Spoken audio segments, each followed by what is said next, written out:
नए जज्बों नए ख्वाबों को जगाता है। सुबह की आवाज हंसी हमारे साथ है, मंसूर और नदा के साथ। अस्सलाम वालेकुम नाजरीन, मैं आपका मेज़बान Mansoor Sahir Venus morning vibes with Mansoor and Nida के साथ, निदा और मंसूर के साथ लेकर आपकी खिदमत में हाजिर हैं। जी निदा। गुड मॉर्निंग एवरीवन, कैसे हैं आप लोग। और रोज़ाना आप हमारा शो देख रहे हैं तो काफ़ी सारी चेंजेस भी आ रहे हैं। इनाम देना चाहिए, जो हमारा रोजाना शो देख रहा है उसको इनाम देना चाहिए। वाकई इनाम देना चाहिए कि आप मंसूर को कैसे देख रहे हैं, वो भी सुबह सुबह। और उसके बाद फिर सबसे बड़ा चैलेंज, नहीं सबसे बड़ा चैलेंज ये कि उन्होंने अपनी वाइब्स भी अच्छी करनी है। ये तो मैं मॉर्निंग वाइब्स का मतलब ही यही है मैडम कि हम हंसते हैं, मुस्कुराते हैं, गुनगुनाते बिल्कुल, हैं। मगर वो आपकी वजह से नहीं है, वो मेरी वजह से। हाँ जी बिल्कुल, हम हमेशा कहते हैं कि आप हमारे उस्ताद हो। हमने कब कहा है कि हम उस्ताद हैं? मैं इनकी उस्ताद हूँ और उस्तादी ये दिखाते हैं। हाँ जी, दौरान शो दौरान शो। चले जी, उस्ताद का जिक्र आपने किया मैडम, तो उस्ताद हमारे मुआशरे का, हमारी सोसाइटी का एक अहम हवाला है। बिल्कुल। अगर आपकी ज़िंदगी में कोई एक अच्छा उस्ताद आपको मिल जाए, एक अच्छा मेंटोर आपको मिल जाए, एक अच्छा गॉडफादर आपको मिल जाए, तो आप सही ट्रैक पर आ जाते हैं और ज़िंदगी कामयाबी के सफ़र की तरफ चली जाती है। आज हमारे पास ऐसे ही दो मेहमान हमने मदऊ किए हैं जिनका बेसिक हवाला जो है वो एजुकेशन है। दोनों उस्ताद हैं, पढ़ाते हैं। आज हमारे दरमियान मौजूद हैं हमारे प्यारे भाई इमरान एहसन। अस्सलाम वालेकुम। वालेकुम अस्सलाम। कैसे हैं इमरान भाई? जी जनाब, अल्हम्दुलिल्लाह खैरियत से। आप कैसे हैं? अल्हम्दुलिल्लाह। और इसके साथ साथ हमारे पास मौजूद हैं मिसेस इमरान एहसन। अस्सलाम वालेकुम भाभी, कैसी हैं आप? ठीक ठाक, आप सुनाइए कैसे हैं? अल्हम्दुलिल्लाह अल्हम्दुलिल्लाह। तो आप दोनों को हम अपने शो में खुशामदीद कहते हैं। एजुकेशन का हवाला आप दोनों का है और हम लेडीज़ फर्स्ट से शुरू करेंगे, भाई की तरफ आ जाएं। लेडीज फर्स्ट से, हाँ लेडीज फर्स्ट से मेरे हिसाब से स्टार्ट। भाई एजुकेशन का हवाला है। तालीम जो है, हम बार बार इस बात का प्रचार करते हैं कि अब एक हम नए एरा में दाखिल हो गए हैं, नए दौर में दाखिल हो गए हैं। पहले मैट्रिक, इंटर, बीए, एमए ये डिग्रीज हवाले बनते थे, बीए और एमए के। अब आप आर्टिफिशियल इंटेलिजेंस के दौर में दाखिल हो चुके हैं। क्या आप समझती हैं कि वक्त बदल गया है तो तालीम को भी तब्दील होना है? तालीम को भी तब्दील होना चाहिए, इसलिए कि क्योंकि जो अब एआई का दौर आ रहा है उसमें बच्चे इन डिग्रीज़ को नहीं, वो आगे अपना तजर्बा आगे करना चाहते हैं कि हम लोग ऐसा कुछ सीखें जो हम आगे दूसरों को मतलब उससे शऊर दिला सकें। और एआई ने काफ़ी इसमें मतलब बहुत ज़्यादा आगे वो निकल चुकी है एआई के। इसमें ये कि जितने बच्चे पहले मेडिकल में और इंजीनियरिंग में जाना चाहते थे, अब उन सब का यही होता है कि हम एआई की तरफ जाएँ, कंप्यूटर स्टडीज़ लें, एआई की तरफ बढ़ें। क्योंकि जितना भी आगे दौर आ रहा है, जितने भी अब हम फिजिक्स, केमिस्ट्री, बायो वगैरह पढ़ते थे, तो अब वो सब एआई के थ्रू ही चलेगी। अच्छा, कोर्सेज में क्या तब्दीली आई? क्योंकि जाहिर बात है आपने एक दौर में जो कोर्सेज पढ़े और अब के जो कोर्सेज हैं, तो उसमें मैं ये समझती हूँ कि शायद ज़मीन आसमान का फ़र्क है। पहले तो हमने पढ़ी थी जैसे सिंपल हमने किताबों का रट्टा लगाया, हमने दे दिया। लेकिन एआई अब इतना शऊर दे रहा है कि आपको अब रट्टा लगाने की जरूरत नहीं, आपका शऊर डेवलप हो रहा है मजीद।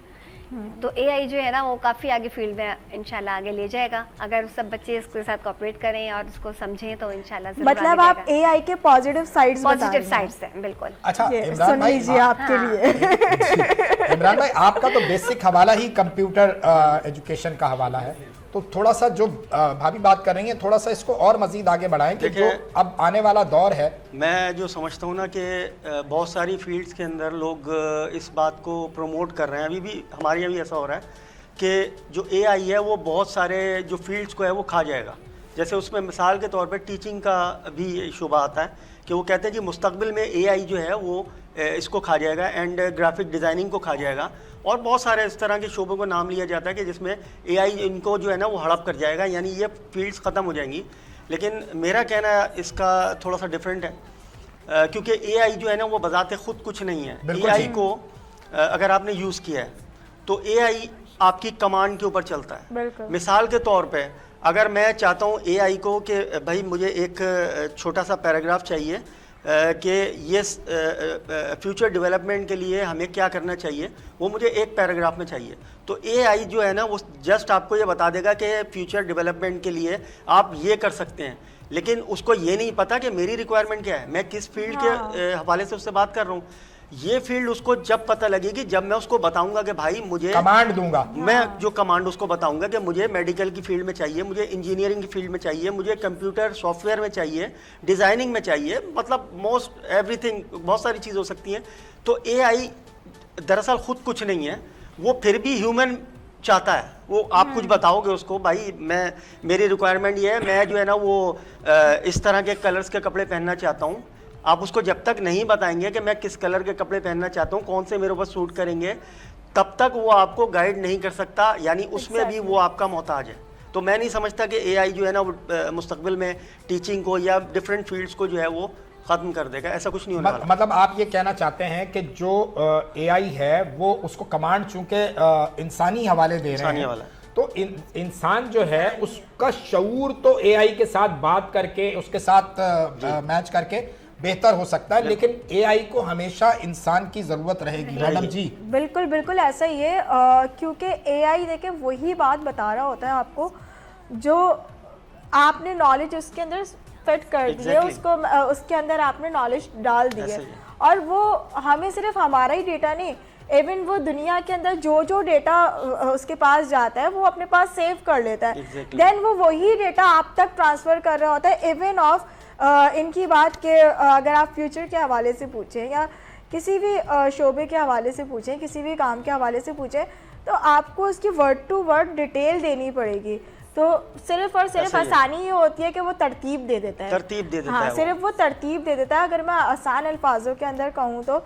और अगर हम नॉलेज की तरफ जाएं तो हाँ, नॉलेज हम उससे हासिल कर सकते हैं काफ़ी। अब इस ये क्योंकि पहले देखा जाए ना तो आप गूगल क्रोम से पहले चीज़ें सर्च करते थे, ठीक है, विकीपीडिया से सर्च करते थे, अब वो एआई इतना इजी हो गया कि आप वहां से सर्च करके कुछ भी ले सकते हैं। मेरा सवाल यही मेरे जहन में तरतीब पा रहा था कि क्या हम एआई को भी गूगल की तरह, विकीपीडिया की तरह सर्च इंजन समझ सकते हैं? इसमें बेहतरी ये आई है कि गूगल हमें मॉडिफाई करके नहीं चीज़ देता था, गूगल बता देता था कि जी ये चीज़ आप मांग रहे हैं, ये चीज़ ये है, जी जी, लेकिन जो एआई है वो उसको एक बाकायदा एक शक्ल देकर आपको पहुंचा रहा है। इससे ज़्यादा कुछ है तो बताइए। देखिए सर, एआई एक डिफरेंट चीज़ है, और जो गूगल पे आप जो सर्च कर रहे होते हैं या जो दूसरे सर्च इंजन है जैसे याहू का सर्च इंजन है और बाकी आस्क वगैरह के भी सर्च इंजन चलते हैं, वो एक डिफरेंट चीज़ है। वो आपको दुनिया भर की जो भी इंफॉर्मेशन है, यानी जहाँ जहाँ वेबसाइट पे वो इन्फॉर्मेशन मिल सकती है।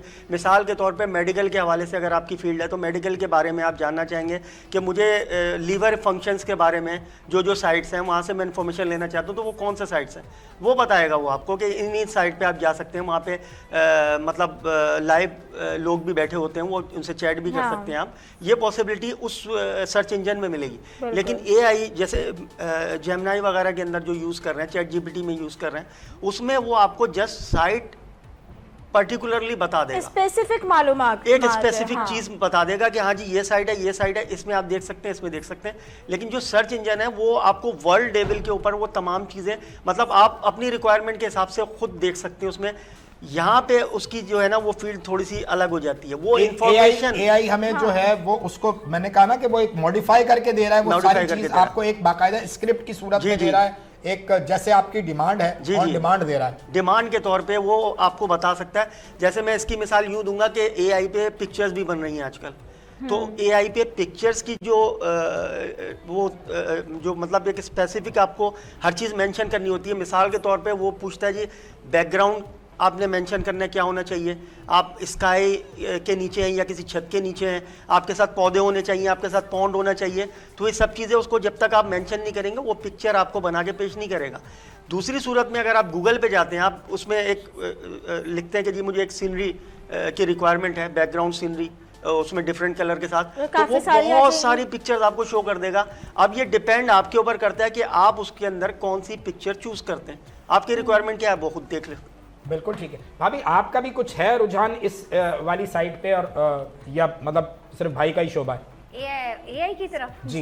एआई की तरफ मेरा भी है, क्योंकि मेरे पास जितने बच्चे मेरे पास पढ़ते हैं तो मैं यही चाहती हूँ कि जो है ना वो बच्चे वो जितने भी हैं उन सब का इंटरेस्ट एआई की तरफ है, क्योंकि वो कहते हैं कि हम अदर्स जो है ना फील्ड हम चूज़ करना नहीं चाहते, हम सिर्फ एआई की तरफ जाना चाहते हैं, क्योंकि एआई ने उनको बहुत पागल कर दिया इस हद तक कि वो कहते हैं कि बस कोई फील्ड नहीं, सिर्फ एआई चाहिए हमें 9-10 के बच्चे भी हैं, उन्होंने अभी से कंप्यूटर रखा है कि हम अभी से अपनी अपनी फील्ड बनाएंगे। अच्छा, तो कभी ऐसे बच्चों के साथ भी तो सामना होता होगा जो कि जिद्दी होते होंगे। जिद्दी होते हैं, लेकिन उनकी मतलब जैसे पेरेंट्स का उनका है कि भाई आप जो है ना इंजीनियरिंग में जाएं या मेडिकल में जाएं, लेकिन उन लोगों का ये है कि अब मोबाइल देख देख के और दूसरों को देख देख के कि नहीं अब एआई हमारे लिए बेस्ट है, हमने जो भी पढ़ना है, हालांकि वो कॉस्टली उनको पढ़ेगा, लेकिन वो कहते हैं नहीं एआई पे जाना है। आप क्या पढ़ाती हैं? मैं मैथमेटिक्स पढ़ाती हूँ। अच्छा। हाँ, अरे क्लास सब- 4 से लेके मैट्रिक तक मेरे पास सबसे मैथ्स। मुश्किल सब्जेक्ट है। मैं मुझे याद है, मैं जब भी भाई पढ़ने बैठती थी, मैं किसी सब्जेक्ट में मुझे मसला नहीं होता था, मैथ भी पढ़ ही लेती थी, मगर मेरे कलर उड़ जाते थे मैथ के टाइम पे। मुझे मैथ सबसे थोड़ा सा अच्छा वो होता सब्जेक्ट है। मैथ्स लगता है, क्योंकि वो मुझे बहुत इजी लगता है। और ये मेरा ख्याल है को गॉड गिफ्टेड वाले बहुत हैं, गिफ्टेड ही मालूम है। है? हाँ, इधर आते हैं। हमें तो कभी मैथ तो और अंग्रेजी नहीं समझ में आई हमें। नहीं, मेरी हमने इंग्लिश तो अच्छी थी, फोटो वाली उर्दू अंग्रेजी अच्छी थी। देखी है बस। नहीं, मेरी मैथ इंग्लिश में तो उर्दू पसीने और छूट जाते हैं भाई, वो मैथ भी उनपे शामिल हाँ। है। जैसे उन्होंने कहा ना कि मैथ में तो मैथ पसीने तो छूट जाते हैं। मैथ का पेपर नहीं, देकर आते थे, इंग्लिश वो का पेपर मुझे देकर आते ऐसा थे, तो ऐसा लगता लगता था था लाशें ठिकाने लगा लाशें दी। ठिकाने लगा हाँ, एग्जैक्टली ये मेरे साथ भी ऐसे ही सीन था। मैडम आपने तो और भी लाशें ठिकाने लगाई हैं, बस छोड़ें। आप तो जहाँ मुस्कुरा के देख ले, बंदा वहीं गिरा और आपने लाश ठिकाने लगाई, आप आगे। नहीं, मगर अच्छा उस टाइम में और इस टाइम में, मगर अभी क्योंकि कोर्सेज चेंज हुए, तालीम भी चेंज हुई है, हाँ। और अब सिखाने का जो तरीका है ना वो भी अब बदल गया है। बदल गया। तो क्योंकि मैं अक्सर टीचिंग जब बच्चों को देती हूँ अपने घर के अंदर, तो अपने ही घर के बच्चों को हाँ, पढ़ाती हैं अपने मैडम। घर के बच्चों मैडम को वहाँ पे पढ़ाती अपना हैं। वो शौक पूरा कर लेती हैं। मतलब वो कंप्लेन नहीं कर सकते ना। बिल्कुल। तो वो मैंने उनको देखा है कि अब वो जिस तरीके से उन बच्चों को समझाया जा रहा होता है ना, तो जो मुश्किल चीजें थी ना वो अब आसान है। आसान हो गया, हाँ, सही बात है, अब बिल्कुल। बहुत मतलब इजी हो गया। अब वो पहले जो मैंने अपने 2 क्लास में मैथ पढ़ा था, जी हाँ। वो उस टाइम पे मेरे हिसाब से वो उस दौर का मुश्किल मैथ था, सही ठीक कह है। रही हैं। मगर आज का मैं वही मैथ उठा के देखूं तो वो इतना इजी है कि आप इजीली मतलब वो आप कुछ भी आराम कर से सकते मेथड हो। उसको हाँ, क्लियर कर सकते हैं। बिल्कुल। असल में देखें इसमें जो फिर मैं कंप्यूटर टेक्नोलॉजी की तरफ आऊँगा कि इसमें आपको फ़ायदा बहुत हासिल हो गया। मिसाल के तौर पे आप मैथमेटिक्स का ही जिक्र हो रहा है ना, तो मैं उसी की एक मिसाल दूंगा कि मैथमेटिक्स का एक फॉर्मूला, बुक आपके हाथ में है, आपने मोबाइल उठाया, उसने आपने एक पिक्चर उसकी ली गूगल के थ्रू, गूगल में एक ऑप्शन होता है, पिक्चर के थ्रू आपने वो फार्मूला लिया, और वो फार्मूला आपने जो है ना वो उसके रिक्वायर जो जगह है वो वहाँ पे उसको पेस्ट कर दिया, और गूगल आपको सेकंडों के अंदर वो उसका पूरा जो है फार्मूला आपको पेश कर देगा कि इसका रिजल्ट क्या होना चाहिए। तो ये चीज़ जो है ना वो बहुत एक लिहाज से देखें आसानी बहुत हो गई है, लेकिन इससे नुकसान ये होता है कि बच्चे जो है ना, मतलब टीचर की तो बात में नहीं कर रहा, बच्चे जो है ना वो फिर रेक्टिफिकेशन की तरफ जिसको कहते हैं ना वो उस तरफ चले जाते हैं। टीचर्स के लिए भी कुछ आसानी नहीं कर दी है, जैसे बहुत आसानी मैडम है। मैडम जो अपने घर के बच्चों को पढ़ा रही होती हैं, तो पहले ये एआई से खुद पढ़ रही होती हैं, उसके बाद वही पढ़ा देती हैं बच्चों को। बिल्कुल, ये ज़्यादा आसान है। ऐसा कुछ भी नहीं है। अल्हम्दुलिल्लाह मैं जो भी पढ़ा रही होती हूँ वही पढ़ा रही होती हूँ जो मैंने खुद ने सीखा है। अच्छा, मगर क्योंकि अब कोर्सेज तब्दील हो गए, काफ़ी सारी ऐसी हैं बाकी जो अब मैं देख रही होती हूँ ना, तो मैं ये समझ रही होती हूँ कि यार ये तो इतना इजी है। इजी है। हाँ, तो मैं बच्चों को ये बात बोल रही होती हूँ, ये तो इतना इजी है, हम इस क्लास में थे तो उतना ही टफ था। वो असल में सही बात है ये। उस वक्त आप बच्चे होते थे ना मैडम, बिल्कुल, उस और वक्त अब आप बच्ची होती टीचर हैं। अब देखें ना, वो जिस टाइम मतलब अगर आप 10 साल पीछे चले जाते हैं, 10-12 साल पीछे चले जाते हैं, तो ऑनलाइन क्लासेस का कोई तस्वुर नहीं था। हाँ, वो online लेकिन अब classes ये ऑनलाइन क्लासेस एक आम सी बात है। अब आप किसी को बताएंगे क्या कहेगा, यार ये तो कोई ऐसी खास बात नहीं है, ये तो हर स्कूल जो भी अच्छे स्कूल्स हैं वो ऑनलाइन क्लासेस कर रहे हैं। जैसे मिसाल के तौर पे जब कोरोना आया था 2020 में, तो कोरोना के ज़माने के अंदर जब स्कूल ज़ाहिर है कि टोटली ऑफ थे, तो वो ऑनलाइन हुकूमत ने ये सोचा कि जी कब तक आप स्कूल बंद करेंगे, प्राइवेट स्कूल्स ने, गवर्नमेंट स्कूल्स ने, तो उन्होंने कहा जी ऑनलाइन क्लासेस स्टार्ट क्यों नहीं करते आप, कंप्यूटर के थ्रू, जूम के थ्रू या गूगल क्लासेस के थ्रू। और नहीं, ये एक बहुत अच्छा इकदाम था, ये बहुत अच्छा अगर था। देखा जाए तो, क्योंकि कुछ ऐसे भी बच्चे होते हैं जो कि नहीं ज्वाइन कर सकते, सही बात है। उनकी ऑफ हो जाती है, तालीम का हर्ज हो रहा है, Exactly. तो वो ऑनलाइन जो है वो Online तालीम class. हाँ तालीम हासिल कर Classes रहे हैं, चलती और हैं। उन्होंने बकायदा एग्जाम्स भी नहीं है ऑनलाइन। बिल्कुल, बिल्कुल अच्छी बात है। अच्छा भाभी, मैं जब मैं सुनता था ना ऑनलाइन क्लासेस, तो मुझे थोड़ा आइडिया नहीं होता। फिर मैंने जब हम मैडम निदा के साथ मिले, फिर मुझे समझ में आया ऑनलाइन क्लासेस क्या होती है। ये कई दफा ऑनलाइन क्लासेस ले रही होती हैं लोगों की, बड़ी बड़ी क्लास ली है भाई उन्होंने, फोन पे ही क्लास लेती हैं। लेकिन मैं ये समझती हूँ कि मैथमेटिक्स की क्लास जो है ना वो ऑनलाइन नहीं होनी चाहिए, क्योंकि बच्चों को समझ में नहीं आता Concept कि clear वो नहीं होता। जस्ट रट्टा लग जाता है कि भैया ये किया था मिस ने, ये किया था।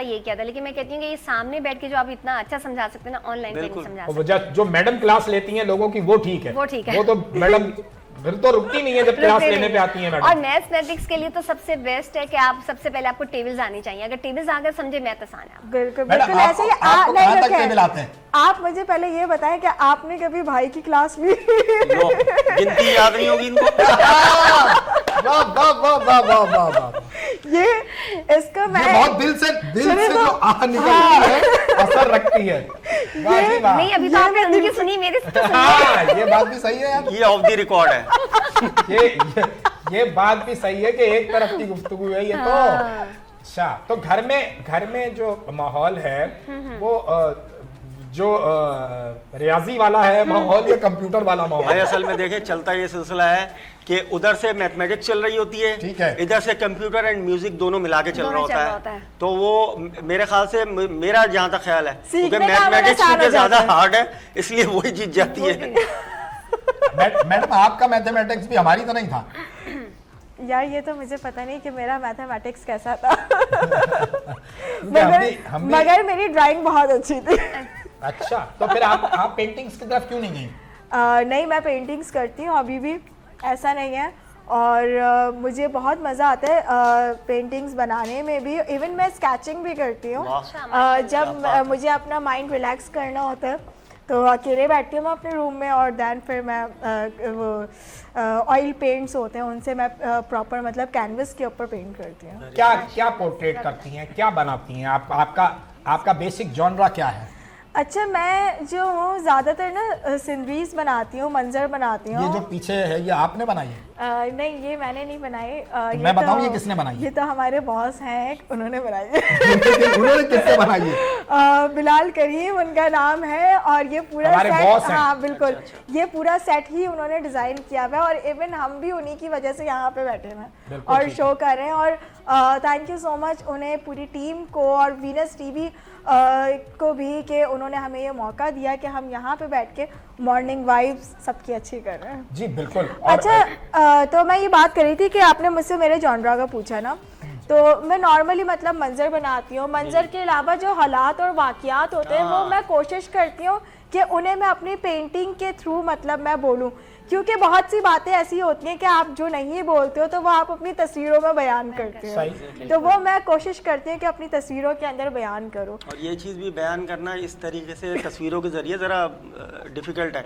यानी ज़बान से तो आप कह देते हैं, डिफ़ाइन कर सकते हैं, कोई भी चीज़ बता सकते हैं, लेकिन हाँ। तस्वीरों के थ्रू उस तरह उसको बताना कि लोगों को समझ भी आ जाए, ये बड़ी बात होती है। हाँ, और मुझे ये बहुत मतलब इंटरेस्टिंग काम लगता है। और वो जो जब आप पेंटिंग्स बनाती हैं तो उसकी बाकायदा कोई एग्जीबिशन, कोई इतना काम जमा हुआ? नहीं, काम तो मेरे पास काफ़ी जमा हुआ है, मगर ये है कि मैं गिफ्ट कर देती हूँ या तो लोगों को, और कुछ मेरे मैडम पास दयालु रखी हैं। हुई हैं। ज़बरदस्त। मैडम से अगली गुफ्तगू करेंगे। नाजरीन, हम ब्रेक के बाद अभी हम लेने जा रहे हैं ब्रेक, लेकिन आपके लिए सरप्राइज ये है कि जब हम ब्रेक से वापस आएंगे तो आएंगे इमरान भाई के एक खूबसूरत गीत से, क्योंकि ये हमने आपको नहीं बताया था, ये सरप्राइज था कि इमरान भाई बहुत अच्छा गाते भी हैं, सिर्फ भाभी को देखकर नहीं, कैमरे के सामने भी गाएंगे।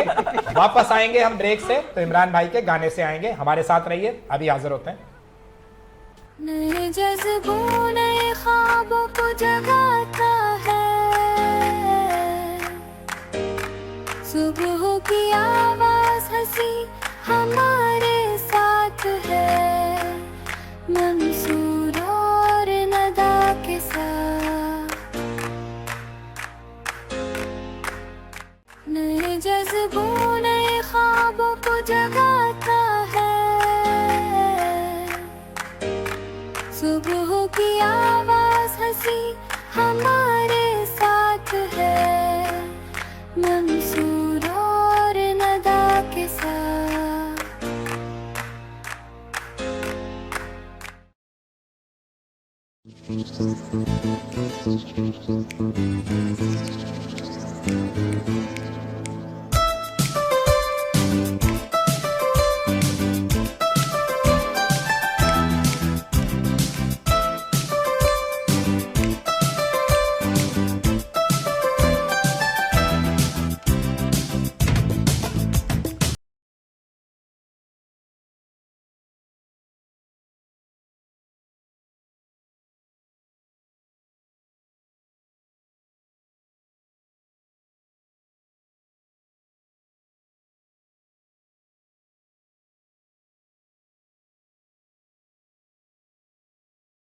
गाना गा रहे थे तो भाभी जुल्फे क्यों ठीक कर रही थी? नहीं, भाभी तो जुल्फे ठीक कर रही थी, मगर भाभी आपने गाना सुना, सही है, आप ये देखें कि उन्हें अभी भी किसी ना किसी से मिलने की हसरत है। आप पूछे कौन है वो? ये भी कह रहे हैं ये बात और किसी को ना बता। बता दिए ना कैमरे में मैंने कि किसी को ना बताना भाई, आपस की बात है। अब आपने ये जिक्र छेड़ दिया है ना, तो यहाँ से पूछना शुरू करें भाईजान। हाँ। भाभी से आपकी पहली मुलाकात कब और कहाँ हुई, यहाँ से शुरू करें।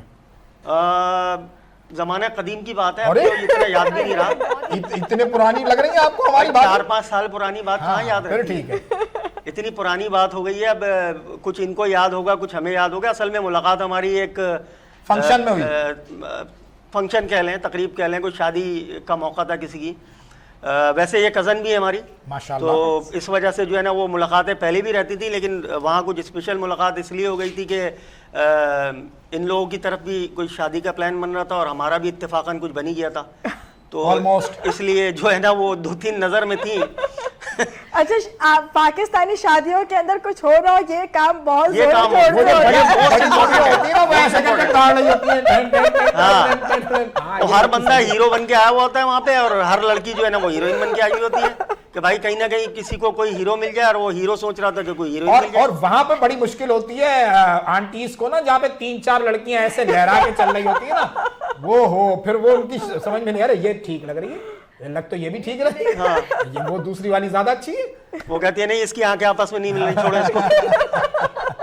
तो फिर कहाँ वो मौका आया कि जब आपने देखा भाभी को और बोला भाई यही लड़की चाहिए भाई? बस वो असल में यूं हुआ कि हमने क्या कि मतलब थोड़ी सी बातचीत करके अंडरस्टैंडिंग हो गई। जैसे कि मैंने कहा भी कि रिश्तेदारी तो है ही है, तो मुलाकात तो पहले भी रहती थी, लेकिन इस नज़र से देखा नहीं था इनको। और फिर कब देखा इस नजर से? इस नज़र से जब उसी दिन देखा, उसी दिन देखा। तो फिर मैंने कहा कि यार जब मतलब ये देख ही लिया है, देख लिया है, अच्छी जो है वो पर्सनैलिटी है इनकी, अच्छी बातचीत करती हैं ये, माशाल्लाह। और माशाल्लाह आवाज़ भी इनकी बहुत उम्दा और ये है, भाभी भी गाती बिलखुसूस। हैं। वो मतलब आई डोंट नो कि गाती हैं या नहीं, लेकिन ये कि आवाज़ बहुत अच्छी है इनकी माशाल्लाह, ये बात है। तो उससे भी बड़ी अट्रैक्शन हुई मुझे।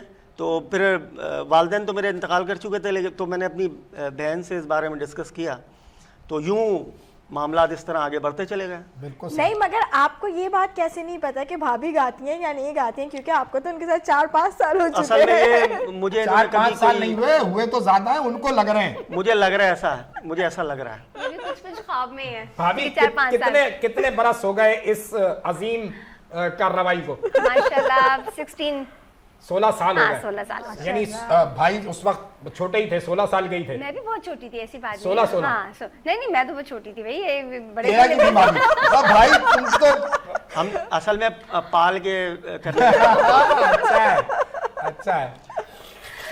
क्या फीलिंग थी भाभी जब प्रपोजल आया इनकी तरफ से और पता चला कि जी वो जो कज़न है उनका रिश्ता आया हुआ है?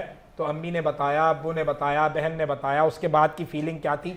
अच्छा वो लड़का वो जो शाहरुख खान में मिलता है? नहीं, वो असल में ऐसे हुआ था कि ये ना मेरी अम्मी के थ्रू है ना, वो मेरी नानी जो थी ना अलबख्श, उन्होंने ये पसंद किया था कि इनके साथ जो है ना मैं बहुत ज़्यादा एडजस्ट हो सकती हूँ, क्योंकि ये थोड़ा सा ज़रा वैसे हैं कि जो है ना इनके साथ मैं बहुत अच्छा, इनके साथ पैचअप मेरा हो सकता है, सब कुछ है। तो कहते हैं कि ये जो है ना मेरी नानी ने डिसाइड किया था। फिर मेरी नान बीच में, और मेरे जो मतलब क्योंकि सास ससुर तो थे नहीं, तो जो जेठ थे मेरे, तो उन लोगों ने फिर डिसाइड किया कि हम इस तरह से मतलब सिलसिला करना चाहते हैं। फिर हमारी अम्मी के थ्रू आया, पता चला हमें, तो फिर यही था कि समझ में नहीं आती कि कौन से वाले हैं ना। फिर हमने तस्वीर इनकी देखी तो तब जाके ओके हुआ। कौन से वाले से मुराद क्या, मतलब 3-4 आपके जहन में थे? भाई वगैरह भी थे ना इनके, तो वो समझ में, क्योंकि हम तो जब जाते कभी हमने इस नजर से देखा ही नहीं था। माशाल्लाह सब बहन भाइयों से इनकी बातचीत वगैरह थी, सब कुछ था, लेकिन इस नजरिए से हमने कभी नहीं देखा इस था ना। नजर से आप तो वो तो देखते भी नहीं। कितने भाई हैं आपके? मेरे माशाल्लाह 4 भाई हैं। फिर वो मैडम वही वाली बात जो आपने उस दिन कही थी, भाई 5 होते तो भाभी का क्या बिगाड़ लेते?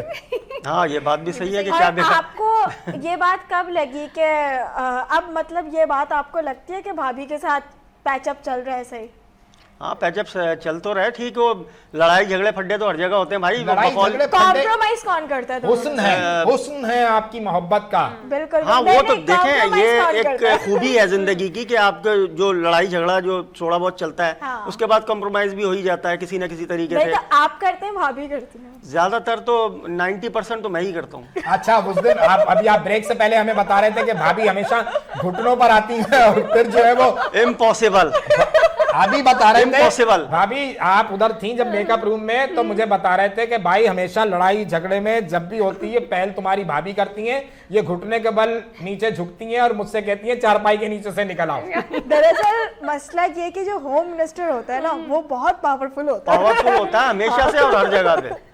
आप उससे जो है ना वो पंगा लेके सुकून से बैठ नहीं सकते, आपने कहीं ना कहीं उससे पैचअप करना होता है। भाई यार खाना तो खाना ही है ना, घर जाके अब कुछ ना कुछ तो बोलोगे, अब मुंह ढांप के जो है ना वो बैठ नहीं सकते। अगर खाना तो खाना है यार, अब हर रोज तो बाजार का खाना नहीं खाया जा सकता। नहीं, नाश्ता भी चाहिए, और खाना भी बाजार का चाहिए, खाना तो आजकल कहीं जाके अच्छा कुछ भी ना नहीं है कुछ भाई। भी नहीं है। खामोशी से बोल देते हैं भाई खाना तो दे दो, बस उसी तरीके से बातचीत चल पड़ती है। यार खाना बहुत अच्छा बनाया आज तुमने माशाल्लाह, इत्तेफाकन, माशाल्लाह। तो इस वजह से थोड़ी सी तारीफ हो जाती है तो बातचीत चल पड़ती है। अच्छा भाभी वैसे खाना अच्छा बनाती हैं? हाँ बहुत अच्छे तो नहीं बनाती, बस सही बनाती, लेकिन उनको कभी कभी नहीं पसंद आ बहुत जाता है। अच्छा बनाती हैं इन लोग। लेकिन क्या कभी क्या अच्छा आपने बनाती शक इनसे नहीं पकवाया है, है? तकरीबन नहीं, समझे इनको कि सिर्फ चाय बनानी आती है बस, और अब कुछ भी नहीं मेरी तो आता। छोड़े, मैं तो इस मामले में बड़ा आपको दफा- भाभी के अलावा चाय बनानी आती है? मुझे सिर्फ चाय बनाना भाभी को भी तो बनाते ही होंगे ना? नहीं, भाभी- ऐसा तो नहीं है इतना खूबरू नौजवान शाहरुख खान में मिलता हुआ और गीत गाता हुआ लाजमी लड़कियों की दिलों की धड़कन तो बढ़ाता ही होगा। वो नहीं, बताए नहीं, ना, ऐसा- उस पे भाभी के फड्डे बताए ना। नहीं, नहीं, उस ऐसे- लड़की ने आपको इतने गौर से देखा क्यों? वो मतलब मैं वो अर्ज कर चुका हूँ ना आपसे, ये उस चीज़ों से आगे निकल चुकी हैं ये। बहुत सारे जो है ना वो शुरू में बंदा कच्चा होता है, नया होता है, तो बहुत से भंड इन्होंने पकड़ लिए थे। अच्छा फिर जरा अच्छा है ये, समझा अच्छा करें है जरा कि बात कच्चा को। होता है इसलिए पकड़ा गया। कुछ भंड पकड़े गए थे तो फिर मैं जरा केयरफुल हो गया। मैंने कहा यार ये जो गलतियां पीछे की थी ना अब ना करना। अब नहीं होगी।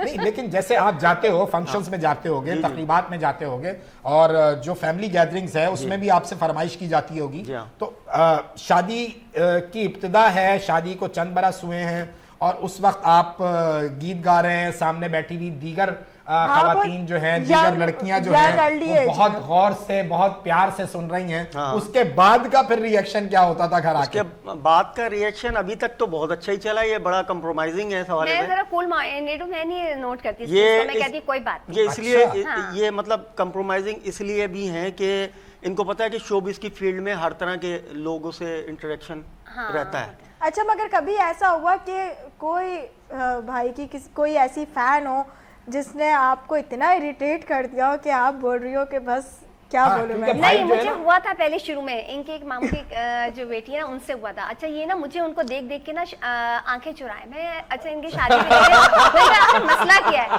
फिर मैंने इनका हाथ पकड़ा, मैंने कहा आई चले। फिर मैं इनको लेके गई उनके पास, मैंने उनसे इनका तारुफ कराया। मैंने कहा अच्छा आप इनको जानती है? हाँ हाँ जानती, क्यों नहीं जानती? मैंने कहा चले जानती है।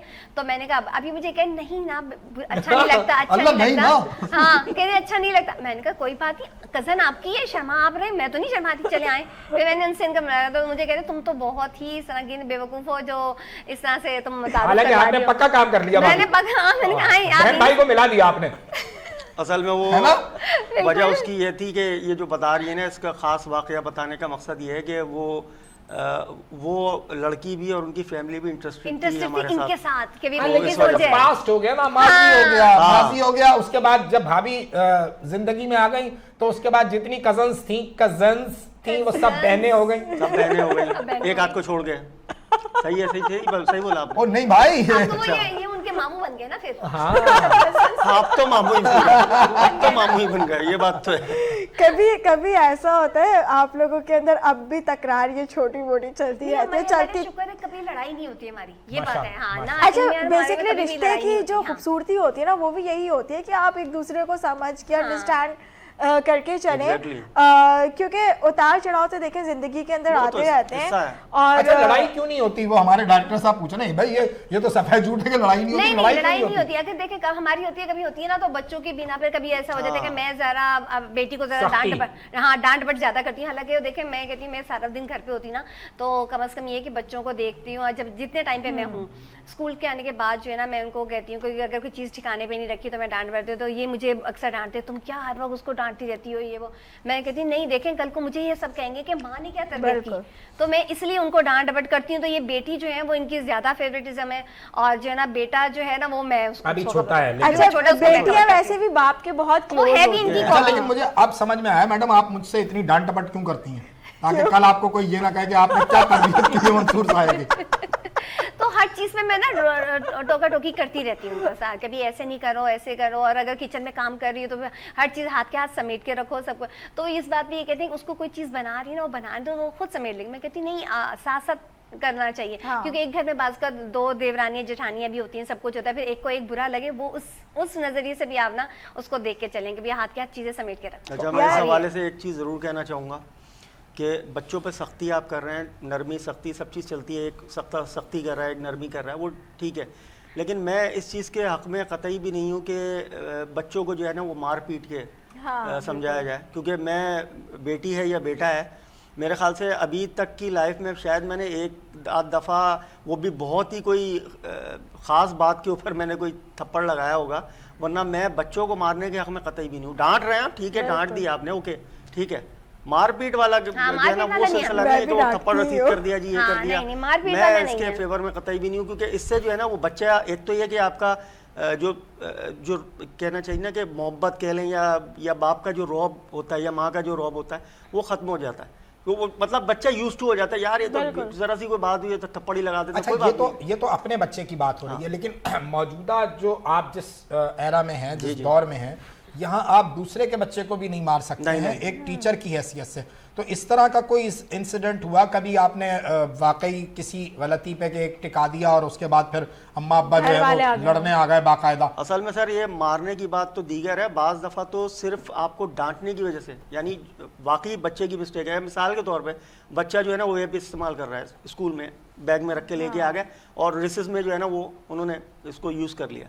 अब किसी ने देख लिया, जाहिर है डिसिप्लिन इंचार्जेस वगैरह भी सब होते हैं, तो उन्होंने क्लास टीचर को आपको मेंशन किया इनके बैग में से चेक करें आप, और वो निकल भी आया। ठीक है जी, अब आप थोड़ी सी सरजनी तो उसको करेंगे ना, डांटेंगे डपटेंगे, उस्ताद जो है उस्ताद है, वो कर दिया आपने, वो वेब जो है आपने जाहिर है कि उसको जब्त कर लिया, अपने पास स्कूल की कस्टडी में रख दिया और पेरेंट्स को कॉल कर दिया कि भाई आप ये कल मॉर्निंग में आप आइएगा और ले जाइएगा। इस तरह की बात हुई है और आप ज़रूर हैं कि बच्चा ये स्कूल में लेकर आया, तो क्यों? तो उनके पेरेंट्स आए तो उन्होंने बात तो ज़रूर सुनी, लेकिन उन्होंने कहा कि जी अब ये सब चीज़ तो ठीक थी, तो आपको डांटने की क्या ज़रूरत थी, आप डायरेक्ट मुझे कॉल कर देते बस, इट्स ओके। वो ले आया था, गलती में हो सकता है कुछ हो, हालांकि वो उसकी ये भी प्रूफ मौजूद थे कि उसने वो यूज़ किया रिसेस में, लेकिन वो जो उनके पेरेंट्स मतलब वालिदैन दोनों आए, माँ बाप दोनों आए और दोनों इस बात पे मतलब समझे कि आपको प्रेशराइज़ कर रहे हैं कि आपको इसको इतना डांट डपट नहीं करनी चाहिए थी, आप जस्ट हमें कॉल करते और हमें जो कुछ बताना था वो हमने करना था, आपने क्यों कहा? और फिर चंद क्या तकरीबन सभी ये बात बोलते हैं कि माशरा हमारा ख़राब हो रहा है और मुल्क जो है वो हमारा खराब हो रहा है। डायरेक्ट माशरा से मुल्क पर लगा, माशरे से मुल्क पे मैं यूँ आ रही हूँ क्योंकि देखिए माशरा बनाता कौन है, आप और हम, ठीक है, ऐसे ही है। अगर हम अपने बचपन की देखें ना तो हमें छालियाँ खाने पे भी जो हमारे पेरेंट्स थे, इवन मैं आज तक की एज के अंदर मैं छालियाँ नहीं खाती हूँ, और उस टाइम पे भी मुझे बहुत अच्छे से याद है कि मैंने एक दाना छालिया का खाया था जिसके ऊपर मुझे इतनी डांट पड़ी थी कि वो कभी मैंने उसके बाद छालिया नहीं खाई। और बच्चों को तो वैसे ही वेव वगैरह तो यूज़ ही नहीं करना चाहिए ना, एक छोटी सी, क्योंकि चाइल्ड एज है उसके अंदर जब उस बच्चे के हाथ में वेव सिगरेट्स वगैरह ये सारी चीज़ें, तो वो ऑटोमेटिकली जाहिर है नशे की तरफ चला जाएगा। चलेंगे, यहाँ वक्त हो गया नाजरीन ब्रेक का। बहुत ही पुरमज़ा गुफ्तगू थी, बहुत अच्छा माहौल बनाया हुआ है भाई भाभी ने हमारे, और मैडम जो हैं वो आपको हमेशा समझाती भी रहती हैं कि जो शऊर है वो भी डिलीवर होना चाहिए। यहाँ लेते हैं एक ब्रेक, हमारे साथ रहिए, अभी हाजिर होते हैं।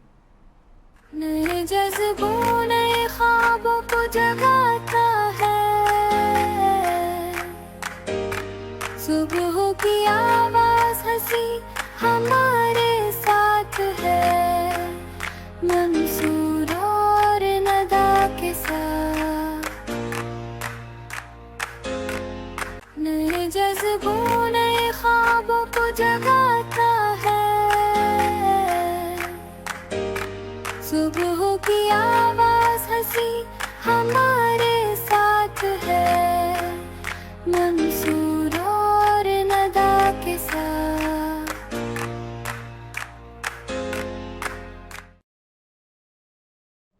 वेलकम बैक टू नाजरीन। ब्रेक से वापसी आ चुके हैं और ब्रेक से पहले मैं बात कर रही थी कि माशरे, मुल्क और बच्चों के ऊपर, तो क्यों? हाँ, वो मैं यूँ बात कर रही थी क्योंकि ये अवेयरनेस है। क्या पता मेरी एक ये छोटी सी स्पीच की वजह से कोई अवेयर हो तो अच्छी बात है, इसका सवाब भी मुझे ही मिलेगा।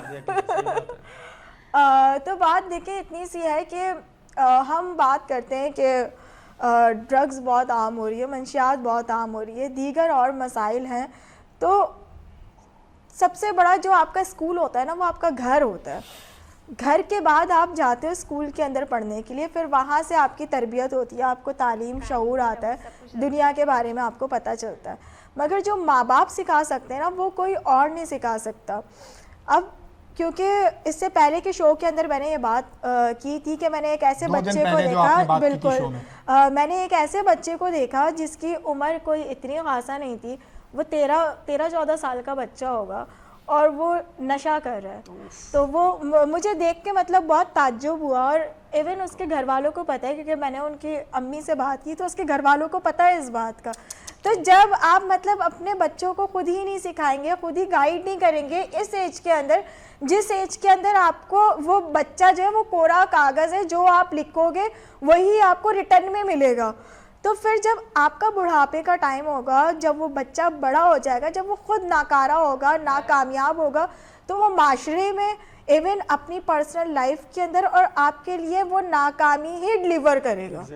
तो फिर हमारा ये राइट नहीं बनता बोलने का कि माशरा ख़राब है, मुल्क ख़राब है या हालात ख़राब है, क्योंकि माशरा, मुल्क और हालात हम लोग खुद क्रिएट करते हैं। बिल्कुल ऐसा ही है मैडम। और आप अगर खुद को बेहतर नहीं करेंगे, मैडम हमेशा जब भी बहुत संजीदा इश्यूज़ को उठाती हैं तो उसमें वाहिद इनका जो हवाला होता है वो ये होता है कि आपको ये जो बात की गई है ये सिर्फ आपकी अवेयरनेस के लिए की गई है, आपके शऊर के लिए की गई है कि आपको हर हाल में अपने आप को बेहतर करना है। माशरा आपसे शुरू हो रहा है, सोसाइटी आपसे शुरू हो रही है, तो आप अपने आप को बेहतर करते जाएंगे, चीज़ें बेहतर होती जाएंगी। भाईजान, ये जो हमारी गुफ्तगू चल रही थी कंप्यूटर के हवाले से और आईटी के हवाले से और एआई के हवाले से, आज के बच्चे की जहानत और पिछले बच्चे की जहानत जो थी, आपको महसूस होता है कि आज का बच्चा इन सारे टूल्स के साथ ज़्यादा बेहतर जहानत के साथ आगे जा रहा है? सर बहुत ज़्यादा फ़र्क पड़ गया है आजकल के टूल्स की निस्बत, क्योंकि पहला बच्चा, जैसे मिसाल के तौर पे जो 8-9 साल का बच्चा होता है, वो 10 साल पहले का जो 8-9 साल का बच्चा था वो आज के 9-10 साल के बच्चे से कहीं ज़्यादा पीछे था। बिल्कुल, क्योंकि उसके पास ये सब टेक्नोलॉजीज़ मौजूद नहीं थी जो आज मौजूद है। जैसे मिसाल के तौर पे बच्चे यूट्यूब पे बहुत सारी चीज़ें देख रहे होते हैं, उसमें कार्टून्स भी होते हैं, उसमें दीगर प्रोग्राम्स भी होते हैं, ड्रामे भी होते हैं, वगैरह वगैरह, अवेयरनेस के प्रोग्राम भी होते हैं, अवेयरनेस के भी होते हैं। बिल्कुल ठीक। तो उससे बच्चे को जो गाइडलाइन मिलती है, जैसे मिसाल के तौर पे किसी भी टॉपिक के ऊपर अगर वो कुछ जानना चाहता है, यानी ये छोटी उम्र के बच्चों को आप अगर ले लें, कोई पोएम उसकी आप लगा देते कोई याद करने के लिए, वो बच्चा जो है ना वो उसको 1 दफ़ा 2 दफ़ा 3 दफ़ा जितनी दफ़ा भी वो सुन लेता है वो उसको जहन नशीन होनी शुरू हो जाती है। लेकिन जो 10 साल पहले का या 12 साल पहले का जो बच्चा था, उसके पास ये फैसिलिटी मौजूद नहीं थी। उसको ये सब चीज़ जो है ना वो अपने तौर पे अपनी मेहनत से उसको इम्प्रूव करनी होती थी। और दीगर चीज़ों के अंदर, जैसे गूगल के अंदर बहुत सारी चीज़ें आपको जो है ना वो फिंगर टिप्स के अंदर आपको मिल जाती हैं, वो उस बच्चे को मैसर नहीं थी। और वो एजुकेट इतना नहीं था जितना कि आजकल का बच्चा एजुकेट भी है और शार्प भी है। बिल्कुल सही है। अच्छा, इसी के साथ साथ ही क्योंकि हम लोग बड़ी संजीदा गुफ्तगू नहीं, मैं भाभी की तरफ आ रहा था। आप संजीदा तो आप जब दानिशवराना वो आपसे करती हैं, हम लोग हमतन गोश हो जाते हैं, यूं करके बैठे हुए होते हैं कि मैडम लेक्चर डिलीवर कर रहे हैं। नहीं मंसूर भाई, ये आपके कहने के मतलब से मालूम हुआ कि भाभी की तरफ जब जाएंगे आप तो कॉमेडी स्टार्ट होगी। नहीं, भाभी की तरफ जब जाएंगे तो पोले खुलेंगी। अच्छा, पोले तो खुलेंगी, मगर इसी के साथ साथ मैं ये जानना चाहूँगी, क्योंकि टीचिंग जो होती है वो एक डिफरेंट शोबा है जी। और फिर जब आप आते हो म्यूजिक की तरफ तो वो बिल्कुल ही अलग ईस्ट और वेस्ट वाली फील्ड्स हैं। बिल्कुल सही बात। तो ये मतलब म्यूजिक का शौक आपको कब से था, कैसे पैदा हुआ और आपका रोल मॉडल कौन था? देखें, म्यूजिक का शौक तो मतलब समझे कि बहुत छोटी उम्र से ही रहा। यूं कह सकते हैं कि आपको गाने की तरफ आप क्यों आए और किस लिए आए, तो वो शौक़ मुझे पैदा तब हुआ कि जब हमने अपने जो मशहूर हमारे गुलकार हैं, उसमें दूसरे ममालिक के भी सिंगर्स हैं, जैसे मोहम्मद रफ़ी साहब हैं, किशोर कुमार साहब, बिलखुसूस किशोर कुमार साहब, किशोर दा की तो बात ही अलग है ना। उनसे मैं बड़ा इंस्पायर रहा मोहम्मद रफ़ी के सॉन्ग से। और पाकिस्तान में जब आप आते हैं तो मैं बहुत ज़्यादा अगर इंस्पायर हुआ तो वो अहमद रुश्दी से इंस्पायर हुआ। अच्छा। कि उनके सॉन्ग्स जब मैंने सुने, जैसे मैं मिसाल के तौर पे आपको बताऊं कि एक गाना जो सबसे पहला जो मुझे याद पड़ता है कि मैंने उनका सुना, वो फिल्म हीरो का सॉन्ग था, बन के मिसरा गज़ल का चली आओ ना, बन के मिसरा गज़ल का चली आओ ना, बन के मिसरा गज़ल का चली आओ ना, वरना शायर का दिल टूट जाएगा, तुम जो रूठी रही यूं ही जाने वफा, तुम जो रूठी रही यूं ही जाने वफा, तेरा दीवाना दुनिया से रूठ जाएगा, बन के मिसरा गज़ल का चली आओ ना, चली आओ ना, चली आओ ना। तो ये गाना फिल्म हीरो का था और इस गाने से मुझे बड़ी एक इंस्पिरेशन मिली। मेरे ख्याल से स्कूल लेवल की बात है ये उस वक्त, लेकिन ये गाना एक इंस्पायर कर गया। और हीरो का हीरो कौन था? हीरो का हीरो वहीद मुराद साहब। और हीरोज का हीरो कौन था? मेरे लिहाज से तो वहीद मुराद साहब। भाभी ये वहीद मुराद के बहुत बड़े फैन हैं जी। खुद भी तो मेरे ख्याल है हल्की सी साइड से झलक आती है, झलक देते हैं, है ना? बिल्कुल, हाँ। असल में मैंने आदिल मुराद के साथ काम किया है। माशाल्लाह। उनका एक प्रोग्राम होता था A+ टेलीविजन से, लाखों का सच, तो वो मैं लिखता था। क्या उनके बात। साथ मेरा बड़ा हवाला रहा है और उन्हीं के साथ फिर जब बात करते थे तो फिर वो वाले साहब का जो जिक्र किया उन्होंने, फिर बड़े बाप का बड़ा बेटा, बड़ी वो बात। बहुत आदिल मुराद जो है बहुत ही जेंटलमैन आदमी है। लव यू आदिल मुराद, आप जहाँ भी हैं आपको सलाम। तो पहला गाना आपने किस एज में गाया? मैंने पहला गाना गाया मेरे ख्याल से कोई स्कूल लेवल के अंदर ही गाया था, स्कूल में ही गाया था। और गाना तो खैर कोई मिली नगमा था जो गाया था हमने, गालिबन वो मैं भी पाकिस्तान हूँ तू भी पाकिस्तान है, वो गाना गाया था हमने वो असेंबली एरिया के अंदर ही विदाउट म्यूज़िक के। तो वो फर्स्ट एक्सपीरियंस वो था। उसके बाद फिर वो जाहिर पढ़ाई में लग गए। बाकी सब भाभी को जब वो शादी के पहले दिन भाभी को कौन सा गाना सुनाया था? वो भाई तो, देखें, इनको गाने बहुत सारे सुनाए हमने और इनको कभी भी गाने याद नहीं रहते, मुझे नहीं पता। और एक गाना मुझे बड़ा वो पसंद था, वो मैंने सुनाया भी था इनको कि यूं रूठ न गोरी मुझसे, दिल टूट गया तो तुझसे जोड़ा ना जाएगा, जोड़ा ना जाएगा। तो ये गाना भी वहीद मुराद की ही फिल्म का है, फिल्म समंदर का गाना है ये।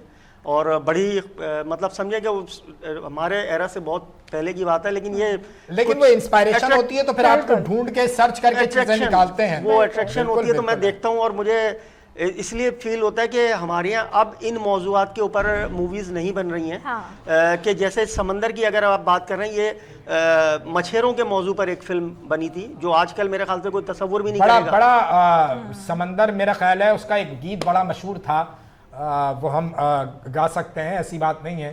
गा तो सकते हैं, ओरिजिनल गाइएगा।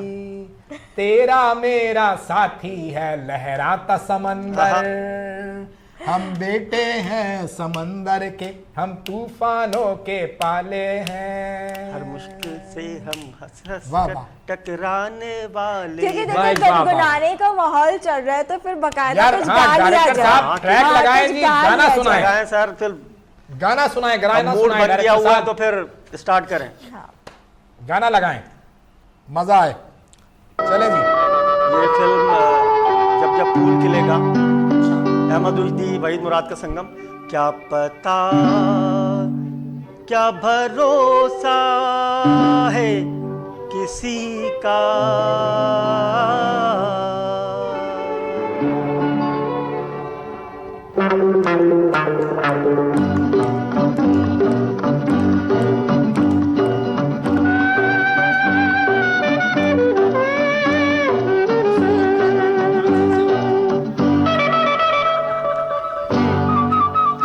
क्या पता जिंदगी का क्या भरोसा है किसी का, दिल निसार किए जा सबसे प्यार किए जा, प्यार ही काम है आदमी का। क्या पता जिंदगी का क्या भरोसा है किसी का, दिल निसार किए जा सबसे प्यार किए जा, प्यार ही काम है आदमी का। क्या पता जिंदगी का।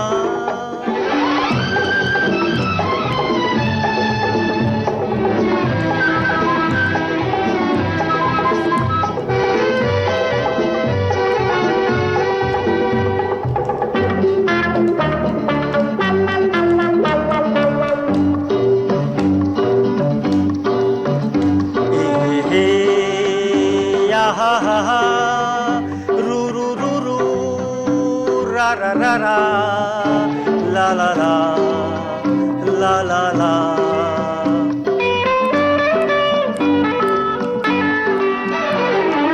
आंखें क्या क्या नजारे दिखाए, बाहें रह रह के तुझको बुलाए,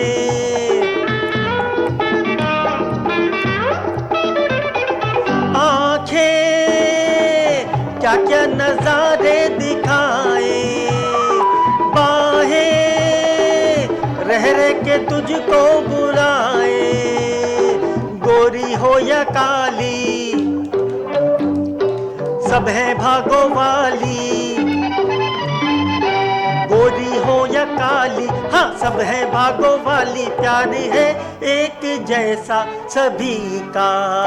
क्या पता जिंदगी का क्या भरोसा है किसी का, दिल निसार किए जा सबसे प्यार किए जा, प्यार ही काम है आदमी का। क्या पता जिंदगी का।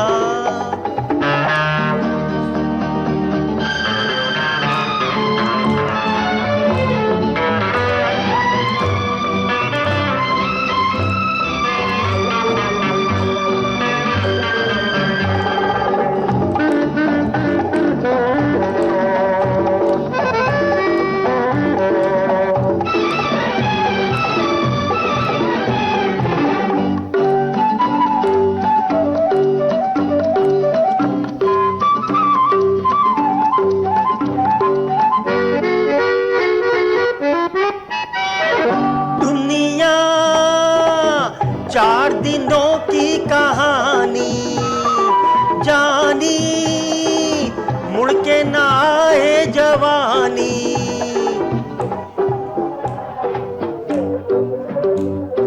दुनिया दिल में प्यार बसा ले, हाँ खुशियों को अपना ले, जरा हाथ बढ़ा दोस्ती का। क्या पता जिंदगी का क्या भरोसा है किसी का, दिल निसार किए जा सबसे प्यार किए जा, प्यार ही काम है आदमी का। क्या पता जिंदगी का।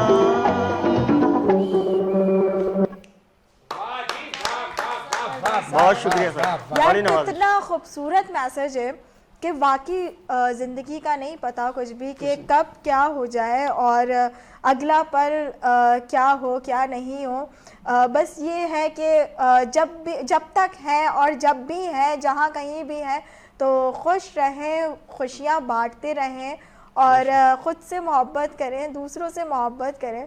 और मुझे बड़ा मज़ा आया क्योंकि मेरा जो मैसेज होता है लोगों को यही होता है। लेकिन अभी जब हम ब्रेक से वापस आएंगे, इस वक्त हम जा रहे हैं ब्रेक पे, ब्रेक से वापस आएंगे तो इस बात पे ज़रूर, चूंकि बड़ा हवाला है इन्होंने, मुझे, मैं तो ट्रांस में चला गया था, मुझे कहीं ऐसा लग रहा था कि मुझे पर्दे पर वहीद मुराद साहब जो हैं वो परफॉर्म करते नजर आ रहे हैं। तो हमारे लेजेंड को भी सलाम।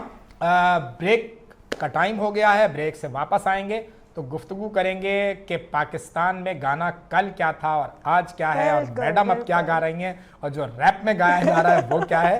तो हमारे साथ रहिए, अभी हाजिर होते हैं। नए जज्बों नए ख्वाबों को जगाता है, सुबह की आवाज हंसी हमारे साथ है, मंसूर और नदा के साथ। नए जज्बों नए ख्वाबों को जगाता है, सुबह की आवाज हंसी हमारे साथ है, मंसूर और नदा के साथ।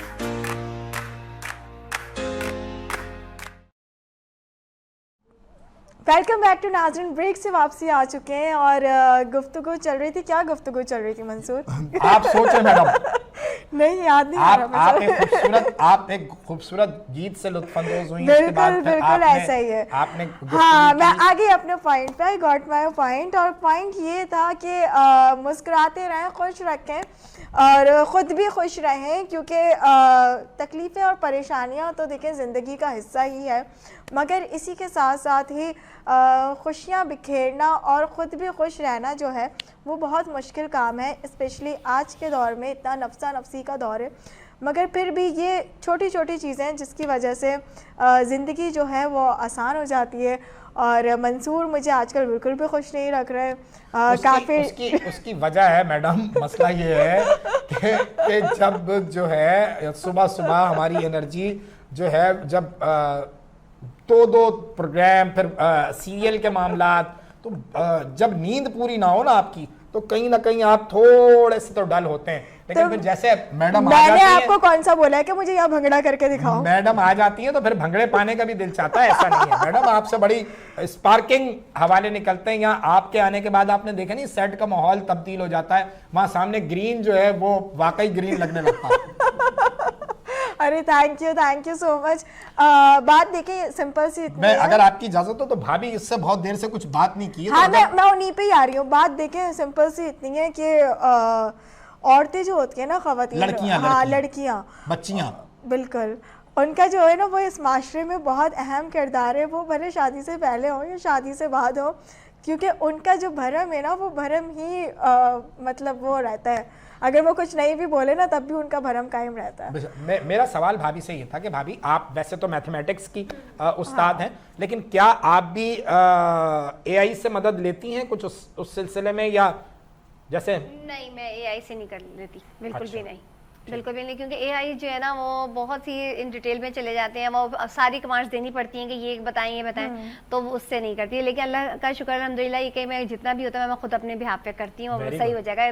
क्योंकि बुक्स के पीछे जो एग्जाम्पल्स होती हैं उन्हीं को देख के आगे कन्वर्ट कर लेती हूँ उसको, कभी इस तरह से करना है आपकी मुझे। कभी लड़ाई हुई है एआई से? बहुत दफा हुई है। मेरे बच्चे जो है ना वो पूछते रहते हैं अम्मी चीखती क्यों है, अम्मी डांटती क्यों है, वो यूं करती है। मैं कहती क्यों हर वक्त पूछते रहते हो एआई से? वो उनको नहीं एआई से तो बच्चों के पूछने पे बच्चों से हुई है ना, हाँ। डायरेक्ट एआई से हुई नहीं, है मेरी कभी? हाँ मेरी हुई है एक अच्छा। डायरेक्ट हुई है। और वो जाहिर बात है जब मैं कुछ क्वेश्चन कुछ पूछ रही हूँ उसका आंसर कुछ आ रहा होता है, मैं कहती हूँ इतना शॉर्ट बताएं, इसको लॉन्ग नहीं करें ये, लेकिन वो आखिर में वो कहती मैं कहती अच्छा चलो दफा हो जाओ, मैं यूं कहते आखिर करके बंद कर देती हूँ। मैंने इसलिए पूछा कि मैडम की भी लड़ाई चल रही थी कल। हाँ, मैडम की लड़ाई की अजीब और गरीब वो सूरत दिमाग हाल। पका देते हैं। मैडम जो है एआई से कह रही है गोल रोटी बनाने का तरीका बताओ। अब एआई जो है वो इतनी ढूंढ के उस गोल रोटी बनाने का तरीका नहीं, एआई जो है ना एक तरह से अगर जितना हेल्पफुल है ना इतना वो ना दिमाग पका देते हैं। वो हर बात पूछती है, हर कभी एक पॉइंट आप बताते हो तो इससे बेहतर नहीं बंदा खुद ही सॉल्व कर ले। एआई दूसरी बीवी तो नहीं है कहीं हर बात दूसरी पूछती? बीवी से ज्यादा पकाता है वो। अच्छा। दूसरी बीवी तो फिर भी इतना ना पकाएगी, वो एआई तो हर चीज में डिटेल पूछने, ये फलानी चीज आपको अच्छा ये किस कलर में चाहिए, आपने कलर बता दिया, अच्छा शेप क्या होना चाहिए, शेप ये होना चाहिए, बैकग्राउंड क्या होगा, बैकग्राउंड ये होना चाहिए, बैकग्राउंड के साथ कोई चीज रखें हम, इसके साथ टेबल शेबल कोई होनी चाहिए, अच्छा टेबल होगी तो वो किस कलर की होगी, अच्छा मेटेलिक होनी चाहिए या फलानी होनी चाहिए, वो पता नहीं इतना वो करेगा। आप बोलोगे भाई मैं खुद बना लेता हूँ पेंसिल से। आप दोनों की गुफ्तगू से मुझे वो मूवी याद आ गई, जुदाई फिल्म थी, उसके अंदर एक कैरेक्टर था, वो बात के ऊपर ना इसी तरीके से वो क्वेश्चन पूछता था। Like? लाइक जैसे इन्होंने बोला कि टेबल रखी होनी चाहिए, अच्छा टेबल के ऊपर गुलदान भी रखा होना चाहिए, अगर गुलदान नहीं रखा हो तो कैसा होगा? मुझे एक वो पुराना लतीफा याद आ गया। वो कुछ इस तरह था कि वो मेहमान आके पूछता है कि मेहमान से बच्चा आके पूछता है घर का कि जी आप चाय लेंगे या कॉफ़ी? तो अब जैसे मैं वो बच्चा हूँ, आप मेहमान हैं, ठीक है मैडम, आप चाय लेंगी या कॉफ़ी? कॉफी। कॉफ़ी आप ब्लैक लेंगी या वाइट? ब्लैक। और कोल्ड लेंगी या हॉट? हॉट। मग में लेंगी या कप में? मग में। मग जो है वो फूल वाला हो या बगैर फूल वाला हो?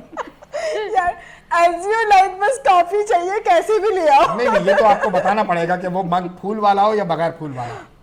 अच्छा, बगैर फूल वाला। सर सॉरी, हमारे पास बगैर फूल वाला कप है। चलो खत्म कहानी। कहानी तो इस तरह भी इस होता तरह है, के दिमाग पकाते हैं इस बाकी तरह में, इस हाँ। तरह भी होता है। और मैडम नहीं, आप भाभी इमेजिन करें ना, अब वो भी वहां से जो चैट जीपीटी की जो मेरा ख्याल है इनके पास जो लिंक आया हुआ था, वो भी कोई जो है वो लड़की थी। हाँ। ये उससे गोल रोटी बनाने का तरीका पूछ रही हैं और उसने गोल रोटी बनाने का तरीका नहीं बताया। नहीं बताया। मैं आज ये एक अहम राज है उसका इंकशाफ कर देती हूँ। ये मंसूर साहिर की जो मंसूर साहिर की जो एआई से जंग है ना, वो इस वजह से है क्योंकि अभी ये हालिया कुछ दिन पहले हैं, ये गए डेट पर और इन्होंने एआई के थ्रू ना लड़की को इम्प्रेस करने के लिए कुछ अशार ले लिए। अब इन्होंने उसको अशार क्या दिए लड़की को, ये उसको कह रहे हैं कि अगर तुम दीवार हो तो मैं उसके ऊपर चढ़ा हुआ कलर। अब वो लड़की बेचारी सुन ही रही है, फिर आगे से दूसरा जुमला दे रहे हैं, अगर तुम सीढ़ी हो तो मैं उसका कारपेट। वो लड़की भी ना तजस्सुस में आ गई कि मैं किस बंदे के साथ बैठी हुई हूँ। वो आप अपना भी तो बताएं, आपको वो जो मिल्ली नगमा दे दिया था एआई ने, आपने कहा मुझे लव सॉन्ग दो, तो वो आपको दे रहा है कि तेरी वादी वादी घूमूं, तेरा कोना कोना तू मेरा दिल पर जान। अपना भी तो बताएं। ये सही बनाया आपने। अच्छा, आप बताएं भाई कि घर का जो माहौल है उसको अच्छा रखने के दोनों वर्किंग हवाले रखते हैं ना। जी जी। अब ये सवाल इस सेंस में है कि जो आज का जो दौर है जी, आज के दौर में अगर हम थोड़ा सा कुछ नजर डालें ना अतराफ में, तो वहीं तरक्की हुई है जहां आपने मर्द और औरत की तखसीस मिटा के काम किया है। Exactly. अगर आप काम करेंगे तो हर चीज आपकी बेहतर होती बिल्कुल। जाएगी। दोनों जब काम करते हैं तो फिर घर के माहौल को बेहतर बनाने का कुल्लिया क्या होता है? देखें, एक तो ये कि दोनों जब काम कर रहे होते हैं ना, तो जो आपकी लाइफ होती है ना वो बहुत ज़्यादा बिजी हो जाती है और उसके अंदर आपको टाइम अपने लिए भी निकालना है, अपने घर वालों के लिए और बच्चों के लिए भी टाइम निकालना है, दोनों ही को, बीवी हो या शौहर हो, दोनों को। तो उसके लिए टाइम मैनेजमेंट आपकी बहुत ज़रूरी है। ये नहीं कि आप मतलब समझिए कि 24 घंटे में से जो है ना आप 14 घंटे काम में लगे हुए हैं, वापस आए तो आप जाहिर है कि आप ऐसी की तैसी आपकी हो गई है, आप बिल्कुल थके हुए हैं, आपने खाना खाया और थोड़ी देर मोबाइल देखा और सो गए। आपके पास बच्चों से बात करने के लिए या बेगम से बात करने के लिए आपके पास फुर्सत नहीं है। तो टाइम मैनेजमेंट जो है ना वो ज़िंदगी में जो गाड़ी चलाने के लिए वो बहुत ज़रूरी है कि आप बेगम को भी टाइम दें, आप बच्चों को भी टाइम दें।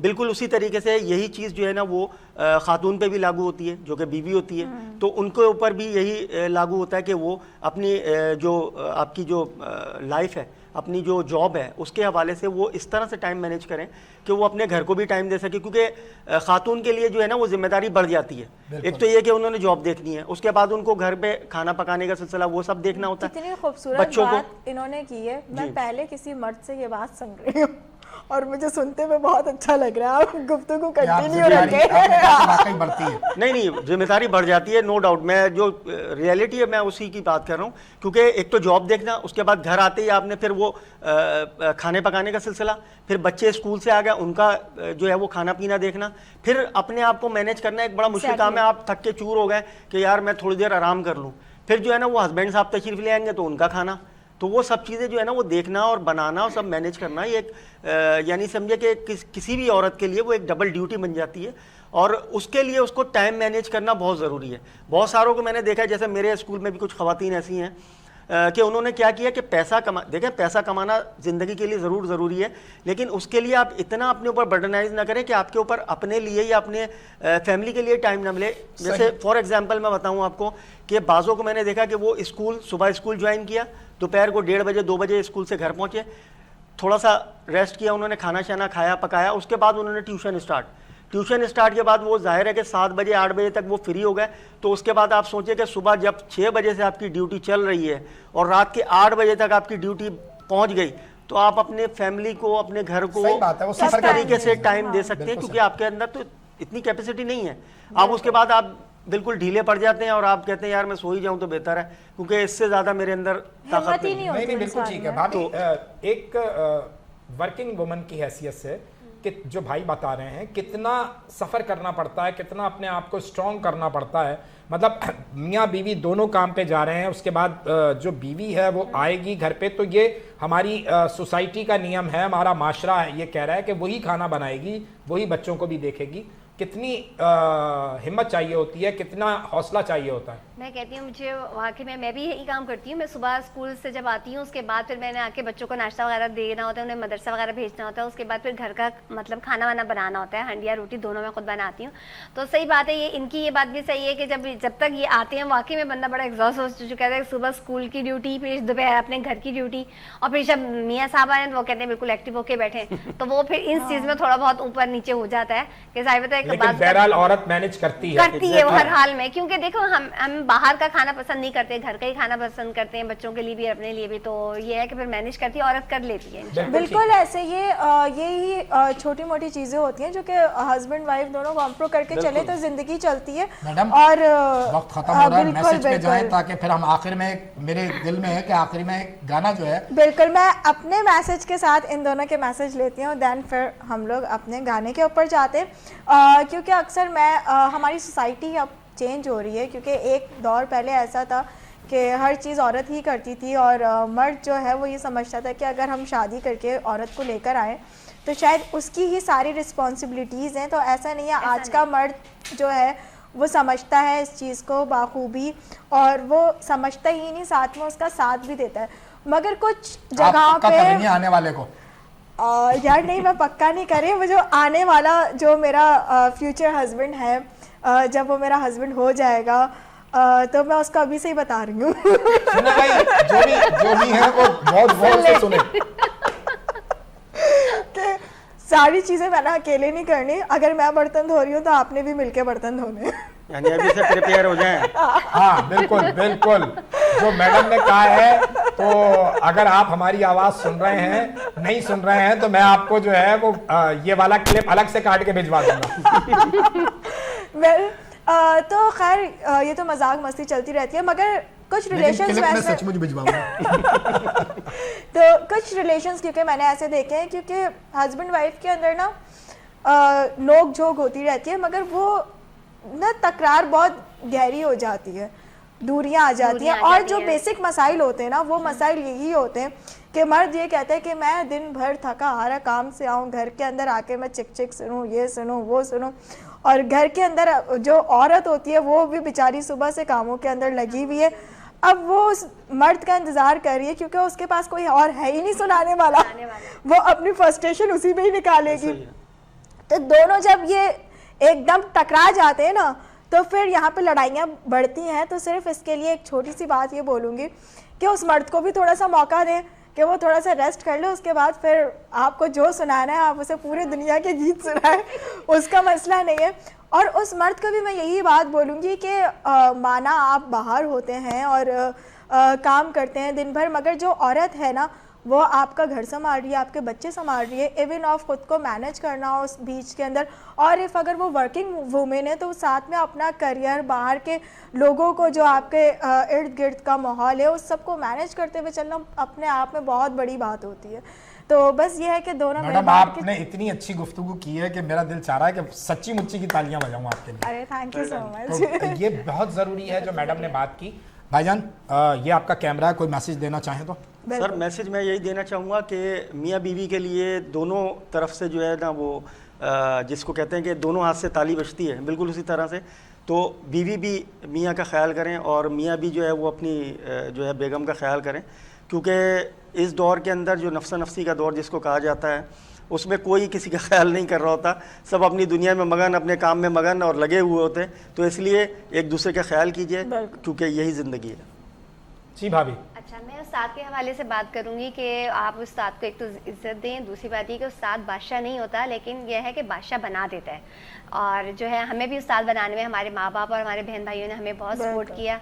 तो मैं ये चाहूँगी कि आप अपनी पढ़ाई को फोकस रखें और जो है ना उस्ताद की रिस्पेक्ट करें। बस मैडम आपका मैसेज आ गया है, मैं बिल्कुल बिल्कुल इजाज़त लेने वाला काम करूं? बिल्कुल बिल्कुल इजाज़त लेने वाला काम करें। और इसी के साथ साथ ही आज की गुफ्तगू बड़ी मज़े की रहे। बस खुश रहें, मुस्कुराते रहें, हंसियाँ बिखेरते रहें और मिलते हैं अब नेक्स्ट शो के अंदर। तब तक के लिए लेकिन एक बीच में ऐसा नहीं, बीच में नहीं, एक तब तक के लिए अल्लाह हाफिज। लेकिन आज से पहले आप हमारा गाना सुनते हुए जाएंगे। हाँ, क्योंकि हमने जो इख्तिताम किया है नाजरीन, इस तरह किया है कि हम साइमा भाभी का भी शुक्रिया अदा कर रहे हैं, इमरान भाई का भी शुक्रिया अदा कर रहे हैं अपने, और हम इनसे एक फरमाइश कर रहे हैं कि एक बहुत ही मशहूर गीत है जो हम अपने लेजेंड वहीद मुराद साहब को डेडिकेट करना चाहेंगे।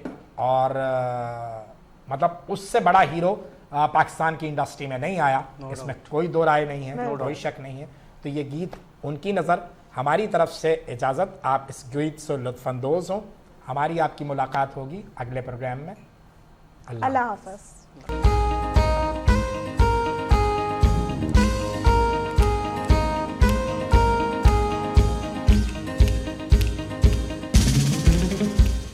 मेरे ख्यालों पे छाई है एक सूरत मतवाली सी, नाजुक सी शर्मीली सी, मासूम सी भोली भाली सी, रहती है वो दूर कहीं, अता पता मालूम नहीं।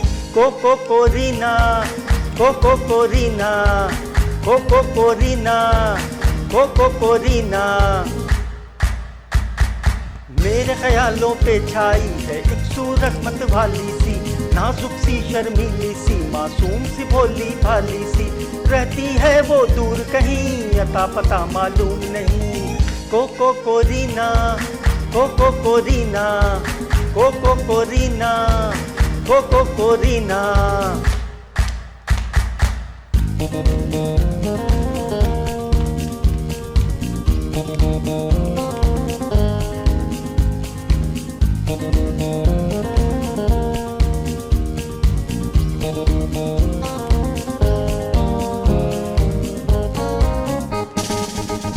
गहरी आंखें जिसकी फूल सा जिसका चेहरा, काली जुल्फे नागन बनकर देती है जिस पे पहरा। झील सी गहरी आंखें जिसकी फूल सा जिसका चेहरा, काली जुल्फे नागन बनकर देती है जिस पे पहरा। तुम पूछोगे मुझसे दुनिया भर में कौन है ऐसा हंसी, मेरे ख्यालों पे छाई है एक सूरत मतवाली सी, नाजुक सी शर्मीली सी, मासूम सी भोली भाली सी, रहती है वो दूर कहीं, अता पता मालूम नहीं। Cocoa Corina, cocoa Corina, cocoa Corina, cocoa Corina. जज़्बों ने ख्वाबों को जगाता है, सुबह की आवाज़ हंसी हमारे साथ है, मंसूर और नदा के साथ। हो सकता है कल खुद मुझको वक्त वहाँ ले जाए, मैं घबराऊं देख के उसको वो मुझसे शर्माए। हो सकता है कल खुद मुझको वक्त वहाँ ले जाए, मैं घबराऊं देख के उसको वो मुझसे शर्माए। मैं कह दूंगा दिल पर मैंने शायद देखा है तुमको कहीं,